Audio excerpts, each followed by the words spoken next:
Welcome to Prathas healthy living.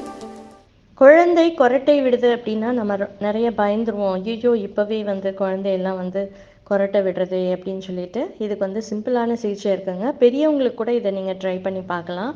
கொரட்டை பெரியவர்களின் பிரச்சனை அப்படின்னு நீங்கள் நினச்சிங்கன்னா அது ரொம்ப தவறு.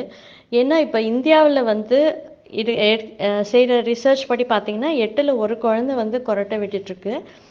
சில ஆண்டுகளாக இது அதிகரித்து வரும் இந்த பிரச்சனைக்கான முதல் காரணம் அதிக உடல் எடை, முறையான உடற்பயிற்சி இல்லை, சாலையோரம் இருக்கிற அந்த சுகாதாரமற்ற உணவுகள், இந்த கூல்ட்ரிங்க்ஸ் குளிர்பானங்களை எடுத்துக்கிறது, நீண்ட நேரம் தொலைக்காட்சி பார்த்தல், இல்லைன்னா அந்த லேப்டாப் இந்த மாதிரிலாம் பார்க்கறது. கொரட்டை விடுவதால் ஏற்படும் உடல் ரீதியான பிரச்சனை அப்படின்னு பார்த்தீங்கன்னா வளர வளர சீக்கிரமாகவே இரத்த அழுத்தம், அப்புறம் இதய நோய்கள் இதெல்லாம் நம்ம பார்க்குற மாதிரி ஆயிரும். ஸோ இது கொரட்டை என்பது பரம்பரையாக வருவது அப்படின்னு ஒரு புறம் நம்ம கூறினாலும் பொதுவாக வாழ்க்கை முறையே இதற்கு முக்கிய காரணமாக இருக்கும். அதிலும் குறிப்பாக உணவு முறை மாற்றங்களும் தூக்கமின்மையும் தான் முக்கியமான காரணமாக இருக்குது. இதில் அடிக்கடி சளி பிடிக்கிறது, குழந்தைங்களுக்கு அதிக அளவில் ஐஸ்கிரீம் சாப்பிட்றது, நைட்டில் ஏசியின் அளவு அதிகமாக வச்சுட்டு தூங்குறது, இதனால் மூச்சு அடைச்சிக்கும்.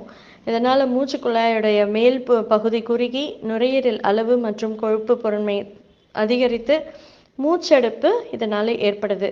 சரியாக மூச்சு காற்று உள்ளே செல்ல முடியாததுனால மூச்சு திணறல் ஏற்பட்டு கொரட்டை சத்தம் வருது. முக்கியமாக பார்த்தீங்கன்னா இப்போ சமீப காலமாக பெரும்பாலான குழந்தைங்களுக்கு உடல் பருமன் வெயிட் அதிகரித்து வர்றதும் அதுவும் கொரட்டை ஏற்படுறதுக்கு முக்கியமான காரணமாக இருக்குது. ஸோ இப்போ குழந்தைங்களானாலும் சரி பெரியவங்களானாலும் சரி இந்த கொரட்டை விடும்போது உங்கள் தூக்கத்தையும் கெட்டுரும். அதனால் நம்ம என்ன செய்யலாம்னா அவங்க கொரட்டை விடும்போது அந்த தூங்குற சமயத்தில் மூக்குக்கு அடியில், மூக்குக்கும் இந்த உதடுக்கும் நடுவில் அந்த இடத்துல வச்சு நீங்கள் ஒரு சின்ன அழுத்தம் கொடுத்தா போதும். அந்த மூக்கு கீழே அந்த அக்கு புள்ளியை லேசாக அழுத்தினாலே போதும். மூக்குக்கும் அந்த உதடுக்கும் நடுவில் சென்டரில் அந்த இடத்துல லேசாக அழுத்தம் கொடுத்தீங்கன்னா அப்படி சட்டுன்னு கொரட்டை நிற்கும். இதை ட்ரை பண்ணி பாருங்கள், கண்டிப்பாக இதை கேட்கும். இது ரொம்ப அருமையான புள்ளி. ட்ரை பண்ணி பாருங்கள். நீங்கள் ட்ரை பண்ணி பார்த்துட்டு எனக்கு கமெண்ட் பாக்ஸில் கமெண்ட் பண்ணுங்கள். அதே சமயம் நம்ம சேனலை லைக் பண்ணி ஷேர் பண்ணி சப்ஸ்கிரைப் பண்ணுங்கள்.